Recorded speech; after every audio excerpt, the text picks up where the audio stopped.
हे ठिकाण हे असं ठिकाण आहे की जिथे म्हणजे जे नाही व्हायला पाहिजे होतं ते घडलं. बुद्धाच्या इतिहासामध्ये जे नाही व्हायला पाहिजे ते घडलंय आणि तो इतिहास झालेला आहे आणि बुद्धाच्या अस्थिसाठी वाद झालेला आहे की नाही.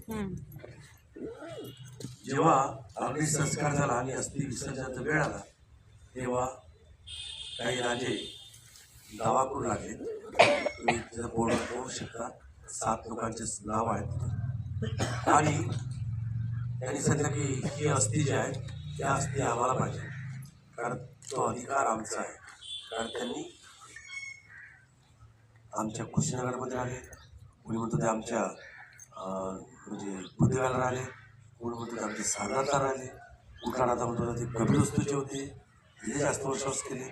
असे प्रत्येक राजे बुद्धाच्या अस्थिसाठी वाद करू लागले आणि बुद्धाच्या अस्थिसाठी वाद केल्यानंतर अस्थि विसर्जनाच्या कार्यक्रमामध्ये मात्र थोडासा काय झाला, जे वातावरण झालं ते कलुषित झालं. तेवढं चांगलं वातावरण तेव्हा नव्हतं काही वेळासाठी. आणि लेखांमध्ये आलेलं आहे की कोणी न्याय मिळवला त्यांचा, द्रोण नावाच्या ब्राह्मणाने त्यांचा न्याय मिळवला. मला नेहमी प्रश्न पडते, कोणता मला प्रश्न नेहमी पडते हा की जेव्हा बुद्धाचं महाप्रयाण झालं होतं आणि 499 तिथं अरहत होते, 499 अरहत होते, त्या द्रोणाच्या ब्राह्मणालाच न्याय मिळतो शुद्ध आणि 499 अरहत हे काय करू शकते. असं होईल का? असं होईल का? तुम्ही लॉजिक तुमच्या बुद्धीला पटतं का? एखाद्या ब्राह्मणाने सांगण्याचं तात्पर्य असं आहे की बंधूंनो आणि बहिणींनो, बौद्ध धर्मामध्ये भेसळ झालेली आहे अनेक गोष्टी. कारण लिखाण करणारे हे सगळे कोण होते तेव्हा? अधिकार कोण होता? तेच करतो.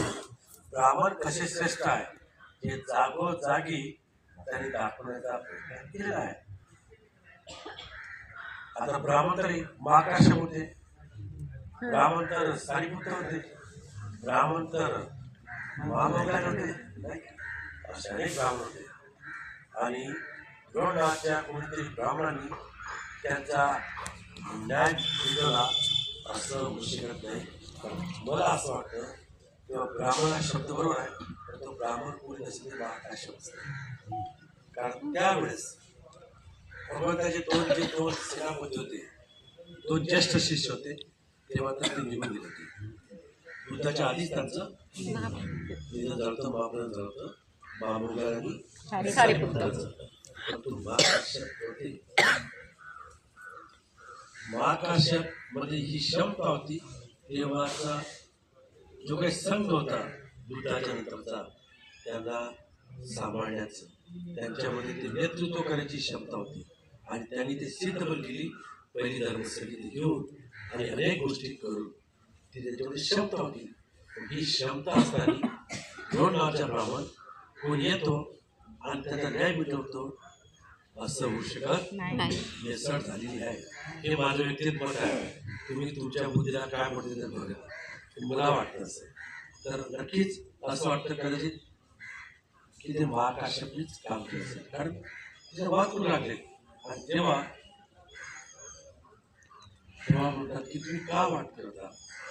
आणि मग कुठेतरी द्रोणाचं ब्राह्मण म्हणतो काय ते विष्णू महाकाश्यप असतील आणि त्यांनी तो न्याय मिटवला आहे की बघा माझ्या बंधूंनो, बघा माझ्या राजांनो, ज्या भगवंतांनी आपल्या आयुष्याच्या शेवटच्या क्षणापर्यंत शांतीचा संदेश दिला, ज्या भगवंतांनी शेवटच्या क्षणापर्यंत मैत्रीचा संदेश दिलेला आहे, त्यांच्या अस्थिसाठी तुम्ही वाद करताय, संघर्ष करताय, ही चांगली गोष्ट नाही.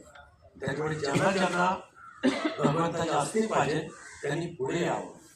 आणि तेव्हा 7 लोक पुढे आले. 7 लोक पुढे आले की आम्हाला अस्थि पाहिजे, आमचा नाव आहे, आमचा हक्क आहे. आणि मग असं म्हणतात की त्या 7 लोकांना त्या अस्थीचे 7 भाग करण्यात आले आणि त्या पोत्याचा जो काही उरलेला भाग होता तो 8वा भाग या कुशीनगरच्या मल्लांना घेतला आणि या मल्लांनी जे अस्थि धातुस्तूप निर्माण केला, सम्राट अशोक माध्यमातून सुद्धा पाहू शकतो आपण, तो तुम्ही पाहिलेला आहे. त्या धातुस्तूप त्या ठिकाणी